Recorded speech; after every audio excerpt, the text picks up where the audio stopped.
Hello students, welcome to Jinvi classes. आज की class में हम बात करेंगे सीपीसीटी में पूछे जाने वाले पावर पॉइंट के महत्वपूर्ण 15 क्वेश्चन के बारे में। ये वो क्वेश्चन है जो पूछे जा सकते हैं या इनसे रिलेटेड क्वेश्चन आ सकते हैं। मैंने वो क्वेश्चन इस आधार पर निकाले कि आपको इसके बाद कोई पावर पॉइंट की तैयारी करने की जरूरत नहीं पड़ेगी। जहाँ तक इस वीडियो में आप पूरा पावर पॉइंट कवर कर चुके होंगे, क्योंकि हर बार इस तरह के क्वेश्चन पूछे जा रहे हैं जो मैंने इस 15 क्वेश्चन निकाले। इसमें कुछ सीपीसीटी के प्रीवियस ईयर पेपर के भी है और कुछ न्यू भी है। तो हम इनको एनालाइज करेंगे, डिटेल्स में समझेंगे, ताकि इस रिलेटेड कोई भी क्वेश्चन आए तो आप आसानी से सॉल्व कर पाएं। और बार बार स्टूडेंट मुझसे पूछ रहे हैं कि आप 52 क्वेश्चन सॉल्व क्यों नहीं करवा रहे हैं, तो मैं फिर से बता देता हूं कि हम 10, 15 या 12, 20 क्वेश्चन तक ही सॉल्व करते हैं, क्योंकि उसके बाद अगर आप मैं ज़्यादा समझाऊंगा तो वीडियो काफी इतना बड़ा हो जाएगा और आपको समझ में भी नहीं आएगा। इसके लिए मैंने क्या किया है, 28 वीडियोस ऑलरेडी अपलोड कर चुके हैं प्लेलिस्ट में, तो आप एक बार प्लेलिस्ट जरूर चेक करें। आपको प्रीवियस ईयर के पेपर सारे वहाँ सॉल्व किए मिल जाएंगे पार्ट वाइज पार्ट। आप उन सबको स्टडी करें। हमने सारे क्वेश्चन को डायरेक्टली टारगेट किया है, उससे रिलेटेड कोई भी क्वेश्चन आएगा आप इजीली सॉल्व कर पाएंगे। किसी भी एग्जाम में हाई स्कोर पाने का सबसे अच्छा तरीका यही होता है जो मैं आपको समझा रहा हूँ। तो आप इस वीडियो को पूरा देखें, ध्यान से देखें, और पिछली वीडियो को भी आप देखें। आपका सपोर्ट काफी अच्छा लग रहा है।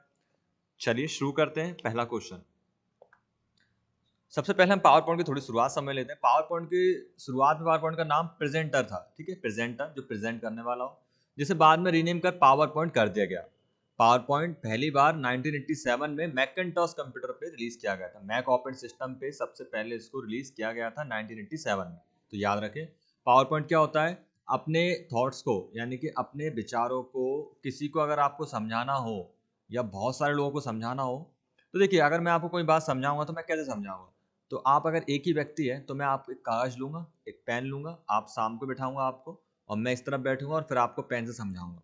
बट लेकिन सोचिए अगर आप एक ना हो, आप 3 लोग हो तो अभी मैं आपको कागज पे समझाऊंगा, लेकिन आप 3 नहीं 300 लोग हो तो आप कागज पे नहीं देख पाएंगे। तब मैं क्या करूंगा, आप सबको बिठाऊंगा ऐसे एक हॉल में, फिर लगाऊंगा मैं एक बड़ी स्क्रीन प्रोजेक्टर या एलईडी, और फिर मैं खड़े होकर आपको समझाऊंगा। तो अब मैं जो इस पे लिखने वाला था वो मैं अब स्क्रीन पर लिखकर इधर आपको समझाऊंगा, या पहले से जो आपको समझाने वाला उन्हें तैयार करके रखूंगा प्रेजेंटेशन के थ्रू। तो इसी को हम प्रेजेंटेशन बोलते हैं। यानी आपने जो सोचा है, आप अपनी सोच को किसी को समझा रहे हैं प्रेजेंटेशन के थ्रू।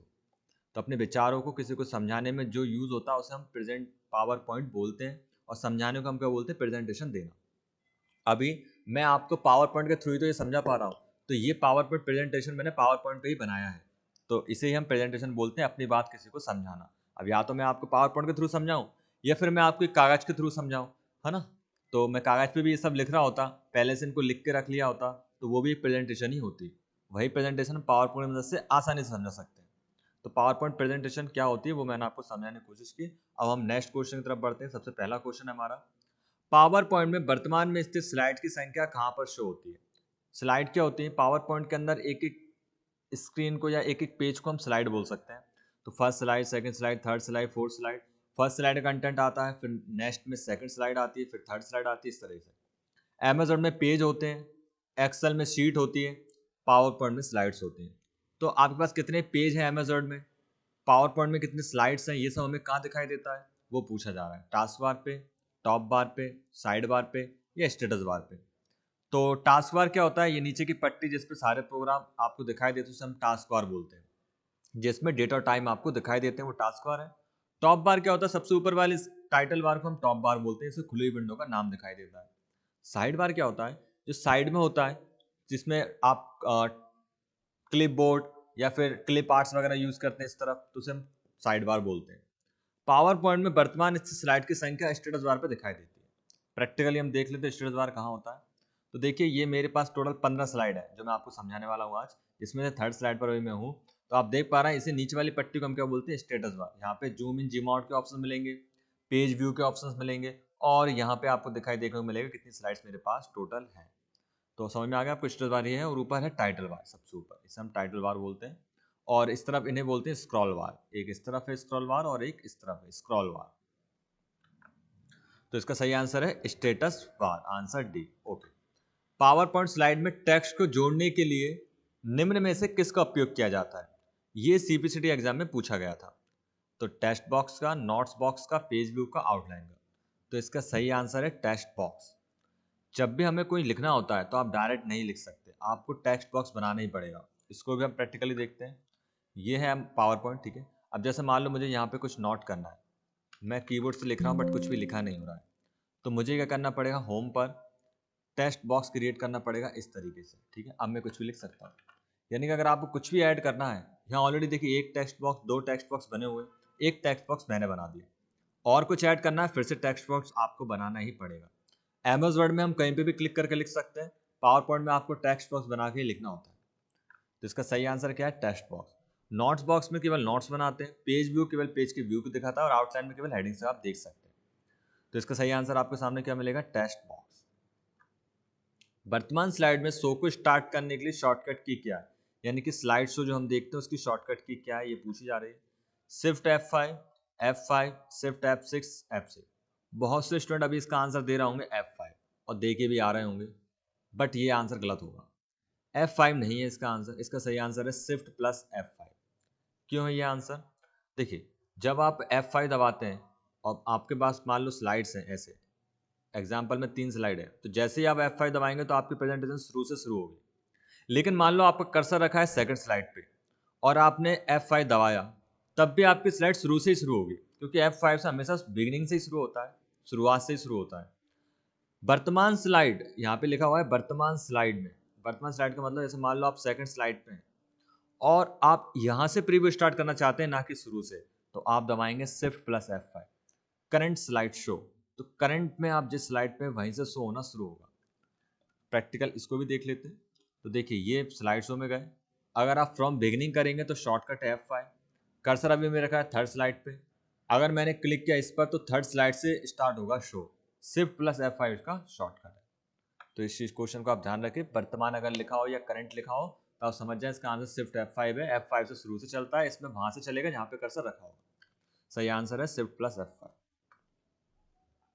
प्रेजेंटेशन के दौरान एमएस पावर पॉइंट में इंक मार्कअप दिखाने या छुपाने के लिए कुंजी संयोजन क्या है। तो देखिए ये सीपीसीडी में पूछा गया था। पहले क्वेश्चन को समझ लेते हैं। प्रेजेंटेशन मतलब जैसे कि अभी ये प्रेजेंटेशन चल रही है, मैं आपको समझा रहा हूँ, इसके दौरान मैं यहाँ पे इंक मार्कअप, जैसे कि आप देख पा रहे हैं ये इंक की तो है रेड इंक, जिसकी वजह से मैं आपको समझा पा रहा हूँ। ये जो इंक है ये कई बार क्या करती है, इसमें आपको कुछ समझा रहा हूँ तो इंक क्या करती है, कुछ शब्दों को ढाक लेती है इस तरीके से, तो हो सकता है आपको समझने में दिक्कत आए। तो मुझे क्या करना पड़ेगा, इस इंक को मिटाना पड़ेगा। यहाँ पे इरेजर टूल लेंगे, इरेजर टूल, और इरेजर टूल लेने के बाद फिर मैं यहाँ से करूँगा, इरेज करूँगा एक एक करके, बट इसमें तो टाइम लग जाएगा इरेज करने में, ठीक है, इस तरीके से। तो मेरे पास एक ऑप्शन है इंक मार्कअप, यानी कि जो इंक के मार्क आ रहे हैं इनको हम क्या कर सकते हैं, दिखा सकते हैं और छुपा सकते हैं। इसकी शॉर्टकट की क्या है, अल्ट आई है, अल्ट एम है, कंट्रोल एम है या कंट्रोल प्लस। तो सही आंसर इसका कंट्रोल एम। मैं कीबोर्ड पे कंट्रोल एम जैसे दबाऊंगा जितने भी मार्क है ये देखिए सब छुप चुके हैं, और फिर से मैं कंट्रोल एम दबाऊंगा तो ये वापस आ जाएंगे। तो प्रेजेंटेशन दौरान जो भी इंक के मार्क है उनको आप कंट्रोल एम से छुपा और दिखा सकते हैं। नेक्स्ट क्वेश्चन तरफ बढ़ते हैं। पावर पॉइंट प्रेजेंटेशन का एक्सटेंशन क्या है, बार बार ये क्वेश्चन पूछा जाता है, एक्सेल में हमने कवर किया था। तो पावर पॉइंट का एक्सटेंशन होता है पीपीटी, ओके, और 2007 और उसके आगे के जितने वर्जन है उनका एक्सटेंशन है पीपीटी एक्स। यही एमएस वर्ड में है, यही एक्सेल में, और 2007 से पहले जितने भी वर्जन आए उन सबका एक्सटेंशन पीपीटी है। पावर पॉइंट प्रेजेंटेशन इसका एक्सटेंशन पीपीटी है। जिनको नहीं पता एक्सटेंशन क्या होता है, फाइल के टाइप को जो बताया उसे एक्सटेंशन बोलते हैं। जैसे किसी फाइल के बाद अगर MP3 लिखा है इसका मतलब वो फाइल ऑडियो फाइल है। किसी फाइल के बाद अगर MP4 लिखा है इसका मतलब वो वीडियो फाइल है। किसी फाइल के बाद अगर PDF लिखा है डॉट के बाद तो PDF फाइल्स है। ऐसे ही आप DOC लिखा है तो MS वर्ड की फाइल है, DOCX लिखा है तो MS वर्ड के न्यू वर्जन की फाइल है। तो ऐसे ही PPTX न्यू वर्जन और PPT ओल्ड वर्जन। यहाँ पे PPT दिया है तो सही आंसर PPT है। निम्न में से कौन सा पावर पॉइंट का व्यू नहीं है, slide show, slide shorter, normal, outline. देखिए स्लाइड शो व्यू क्या होता है, F5। जो प्रेजेंटेशन शो होता है वो F5 से ही शो होता है, यानी कि स्लाइड शो जब शुरू हो जाए, स्लाइड को शो करना जब शुरू करते हैं इस तरह के व्यू को हम F5 से लेके आते हैं, तो ये पावर पॉइंट का व्यू होता है। Slide shorter view, slide shorter view में क्या होता है, आपके पास स्लाइड्स ऐसे आ जाती है एक साथ इकट्ठी होके, यानी आपके पास मान लो 20-30 स्लाइड है, सब एक हाथ ऐसे आ जाएंगे। फिर आप क्या कर सकते हैं, शॉर्ट कर सकते हैं, मतलब ये फर्स्ट है, ये सेकंड, ये है थर्ड, और ये है फोर्थ, और ये है फिफ्थ, ये सिक्स। तो आप क्या कर सकते हैं, जैसे अगर आप थर्ड स्लाइड को आप बनाना चाहते हैं फर्स्ट स्लाइड, तो आप इसे उठा के आगे रख दीजिए, तो आप थर्ड स्लाइड बन जाएगी फर्स्ट। ऐसे ही आप फिफ्थ स्लाइड को बनाना चाहते हैं थर्ड स्लाइड, तो आप उठा के इधर रख दो। आप इनको आराम से उठा के रख सकते हैं इस तरह के स्लाइड शॉर्टर व्यू। शॉर्ट मतलब होता है क्रम में लेना, तो आप इसे आप क्रम में ले सकते हैं अपने हिसाब से। नॉर्मल व्यू, नॉर्मल जो आपको दिखता है वो नॉर्मल व्यू ही होता है। और आउटलाइन व्यू में क्या होता है, आपको जितनी भी प्रेजेंटेशन में हेडिंग्स होती हैं वो दिखाई देती है और उनकी सब हेडिंग्स होती हैं वो दिखाई देती है, फिर हेडिंग दिखाई देती है, फिर सब हेडिंग दिखाई देती है। अब आउटलाइन व्यू जो होता है वो एमएस वर्ड में होता है, एमएस वर्ड में जब आप बुक लिखते हैं उसमें। अब आपको यहाँ पे करेक्ट आंसर आउटलाइन व्यू दिख रहा होगा, तो ये आंसर सही भी है और ये आंसर गलत भी है। मतलब ये सभी एमएस पावर पॉइंट के व्यू होते हैं। तो यहाँ पे ये पूछा जा रहा है व्यू नहीं है, तो सही आंसर तो आउटलाइन व्यू ही है, क्योंकि 2007-10 तक के वर्जन्स में आउटलाइन व्यू नहीं था पावर पॉइंट में। बट जैसे कि 2019-21 ये वर्जन्स आए तो इनमें आउटलाइन व्यू दिया गया है, यानी कि यहाँ पे वर्जन की बात ही नहीं की गई। तो ये आंसर गलत भी है सही भी। अब ये क्वेश्चन बहुत टाइम पहले से चला आ रहा है, तो आपको बहुत जगह देखने को मिलेगा कि आउटलाइन व्यू इसका आंसर सही होता है, बट सही आंसर इसका भी ये नहीं है, क्योंकि चारों व्यू उसमें होते हैं। तो हम प्रैक्टिकली देख लेते हैं इनको भी एक बार। तो देखिए यहाँ पर आप व्यू ऑप्शंस में जाएंगे तो normal, outline, slide, shorter, notes page. तो पहले ये नहीं होता था आउटलाइन, बट अब आ गया है। तो नॉर्मल में तो नॉर्मल दिख ही रहा है। स्लाइड शॉर्टर में आप स्लाइड को शॉर्ट कर सकते हैं। देखिए जैसे कि पहली स्लाइड को मैंने बना दी, यहाँ पे दूसरी स्लाइड आप ऐसे मूव कर सकते हैं इस तरह से। वापस इन्हें सही कर देता हूँ। इस तरह से आप नोट्स पेज देख सकते हैं इसमें व्यूज में। आउटलाइन में क्या होता है, देखिए क्लिक किया तो जितनी भी हेडिंग्स हैं वो आपको इस तरफ दिखाई देंगे पैनल्स में। देखिए ये आ गए वर्तमान स्लाइड शो स्टार्ट करने के लिए, ये इस तरह से टेक्स्ट में कन्वर्ट हो जाता है ये। तो आउटलाइन व्यू भी सही आंसर नहीं है इसका। वर्जन का अगर पूछा जाए तो अब आने वाले क्वेश्चंस में आप ध्यान रखें इस चीज़ का, नहीं तो आप आउटलाइन व्यू पे टिक लगा दो और आपका आंसर गलत हो जाए। तो आउटलाइन व्यू भी इसका व्यू है। अगर वर्जन देख लेना आप 2007 या उससे नीचे की बात हो तो आउटलाइन व्यू सही आंसर होगा, क्योंकि वो उस टाइम पे व्यू नहीं था। एमएस पावर पॉइंट में होम टैब का रिबन कितने भागों में बांटा गया है? तो होम टैब जो होता है उसमें कितने भाग होते हैं? तो 6, 7, 4, 5। अब होम टैब को हम प्रैक्टिकली फिर से देखते हैं। तो देखिए ये है होम टैब। भाग देखिए, क्लिपबोर्ड 1, स्लाइड 2, फॉन्ट 3। तो 1, 2, 3, पैराग्राफ 4, ड्राइंग 5 और एडिटिंग 6। तो हो गए ना 6 भाग, clipboard, slide, font, paragraph, drawing और एडिटिंग। तो यहाँ पे होम को 6 भागों में बांटा गया है। तो सही आंसर क्या होगा? 6। कौन कौन से देखिए, editing, paragraph, drawing, font, slide और क्लिपबोर्ड। ओके, तो पावर पॉइंट के होम टैब रिबन को कितने भागों में बांटा गया है? 6। स्लाइड शॉर्टर को किस मेनू में एक्सेस किया जा सकता है? जस्ट अभी देखा हमने। देखने वाले इतने भी ऑप्शन है, देखने वाले वो सब हमें कहाँ मिलते हैं? व्यू में। और एडिटिंग वाले ऑप्शन जो है कट, कॉपी, पेस्ट वगैरह, वो हमें इसमें मिलते हैं एडिटिंग में। फाइल सेव करना, फाइल प्रिंट करना, है ना, फाइल क्लोज करना, ये सब फाइल में। पिक्चर ऐड करना, है ना, पिक्चर ऐड करना, पेज इंसर्ट करना, स्लाइड इंसर्ट करना, इस ऑप्शन का मिलेगा हमें इंसर्ट ऑप्शन। तो सही आंसर है व्यू। पावर पॉइंट की रन कमांड क्या है? तो पावर पॉइंट को हम डायरेक्टली ओपन कर सकते हैं रन से। विंडो की के साथ आर दबाएंगे तो रन डायलॉग बॉक्स आएगा। फिर रन डायलॉग बॉक्स पे आप पावर पीएनटी जैसे ही लिखेंगे तो पावर पॉइंट ओपन हो जाएगा। एमएस वर्ड की रन कमांड क्या है? तो एमएस वर्ड की रन कमांड है विन वर्ड। आप विन वर्ड लिखेंगे ओपन हो जाएगा। एक्सेल की रन कमांड है एक्सेल। एमएस पेंट लिखने पे आप पेंट को ओपन कर सकते हैं। और कैलकुलेटर खोलने के लिए आप लिखेंगे CALC। तो रन कमांड्स आपको पता होना चाहिए। देखिए स्टार्ट पे विंडो की के साथ आर दबाया मैंने, रन आ चुका है। देखिए जस्ट मैंने अभी थोड़ी देर पहले पावर पीएनटी करके ही खोला था इसको, क्योंकि हम लोग जब भी ऑफिस में काम करते हैं, आप भी, तो हमेशा ऐसे ही खोला जाता है, क्योंकि ये खोलना ज़्यादा फास्ट होता है। तो पावर पॉइंट के अलावा इसमें और भी होते हैं, जैसे कि एक्सेल का EXCL होता है ना, जो मैंने अभी वो समझा है। कैलकुलेटर के लिए हमें क्या लिखना होता है? CALC। तो मैं जितनी भी चीज़ें खोलता हूँ डायरेक्टली इस तरह से खोलता हूँ, क्योंकि काम ज़्यादा आसान हो जाता है, डायरेक्टली हम ओपन कर सकते हैं बिना सर्च किए किसी भी कंप्यूटर। पावर पॉइंट में बनाई गई फाइल को क्या कहते हैं? तो पावर पॉइंट बनाई गई फाइल को हम क्या बोलते हैं? सीट नहीं, वर्कबुक नहीं, प्रेजेंटेशन यस। तो प्रेजेंटेशन सही आंसर है। एक्सेल में आप जो बनाते हैं वो वर्कबुक होती है, वर्कबुक के अंदर सीट्स होती है कई सारी। एमएस वर्ड के अंदर डॉक्यूमेंट्स बनते हैं, पावर पॉइंट के अंदर प्रेजेंटेशन क्रिएट की जाती है जो किसी को प्रेजेंट करनी हो। तो सही आंसर है सी। पावर पॉइंट में बाय डिफॉल्ट कौन सा फॉन्ट होता है? ये क्वेश्चन तो हर बार पूछे जाते हैं। तो एरियल, सैंस सेरिफ, कैलिबरी। तो एक क्वेश्चन ये पूछा जाता है कि कौन सा फॉन्ट यूज किया जाता है? तो सैंस सेरिफ यूज किया जाता है नॉर्मल जब भी हम कुछ बनाते हैं। ये ऑनलाइन चलने वाला या हर जगह मान्य एक फॉन्ट है सैंस सेरिफ।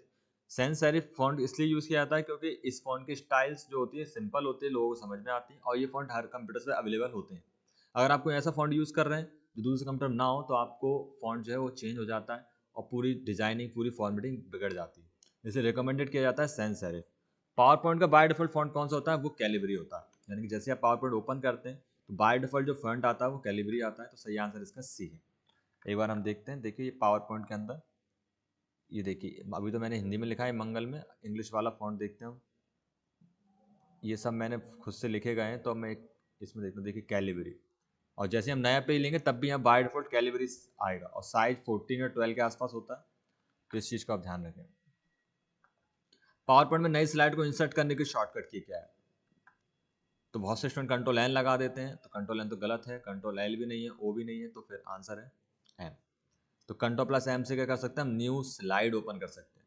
न्यू प्रेजेंटेशन अगर ओपन करना है तो control M, but new slide एक तरह से न्यू पेज अगर ले रहे हैं तो कंट्रोल एम से आप लेंगे, एम से नई स्लाइड आप इंसर्ट कर सकते हैं अपनी प्रेजेंटेशन में। लाइन स्पेसिंग से क्या तात्पर्य है? तो लाइन स्पेसिंग, लाइन की ऊंचाई, लाइन के टेक्स्ट के बीच की दूरी, लाइन की लंबाई, उपरोक्त में से कोई नहीं। देखिए आप आंसर बताएं क्या होगा। देखिए ये लिखा हुआ है, एक लाइन, ये दूसरी लाइन, ये तीसरी। अब इन लाइनों के बीच की दूरी कितनी हो, ये हम किससे डिसाइड करते हैं? Line spacing. तो लाइन की ऊंचाई, तो ये तो नहीं है। लाइन के टेक्स्ट की बीच की दूरी, तो लाइन ये रहा, लाइन के टेक्स्ट ये होते हैं, तो इनके बीच की दूरी, तो ये भी नहीं है। लाइन की लंबाई, नहीं, लाइन की लंबाई भी नहीं, ऊपर में से कोई नहीं, तो इसका सही आंसर ऊपर में से कोई नहीं। लेकिन अगर इस लाइन को ठीक से समझेंगे तो इनका कहने मतलब है लाइन टेक्स्ट, यानी कि लाइन के टेक्स्ट की भी दूरी, एक लाइन टेक्स्ट में है, दूसरी लाइन टेक्स्ट में है, तो इनके बीच की दूरी। हाँ, तो ये सही आंसर हो सकता है, बट इनका लिखने का तरीका थोड़ा अलग है। बट अब यहाँ पे और कोई विकल्प नहीं है, तो यही आंसर हमें सही मानना होगा। तो लाइन की बीच की दूरी, अगर आप टेक्स्ट को थोड़ा इग्नोर कर दें तो लाइन की बीच की दूरी, यस, यही इसका करेक्ट आंसर है। तो इस तरह क्वेश्चन तो नहीं पूछा जाएगा, मतलब कंफ्यूजिंग वाला। लाइन स्पेसिंग से क्वेश्चन जरूर पूछा जाएगा, तो आप ये याद रखें, लाइन स्पेसिंग मतलब होता है लाइन के बीच की दूरी। तो सही आंसर इसका बी ही है, लाइन के बीच की दूरी, है ना। वैसे देखेंगे तो लाइन के टेक्स्ट, क्योंकि करेक्टर स्पेसिंग बोलते हैं हम उसे, टेक्स्ट के बीच में जो स्पेस आता है, लाइन के बीच में जो स्पेस आता है उसे हम लाइन स्पेसिंग बोलते हैं। तो ये थी पावर पॉइंट के वो 14-15 क्वेश्चन जो हमने सॉल्व किए। इनसे रिलेटेड क्वेश्चन पूछे जाते हैं, और भी अगर मुझे लगता है इंपॉर्टेंट वीडियो पावर पॉइंट का एक और मैं बना दूंगा, और आप कमेंट्स में जरूर बताएं आपको जो भी दिक्कत लगे। Thanks for watching.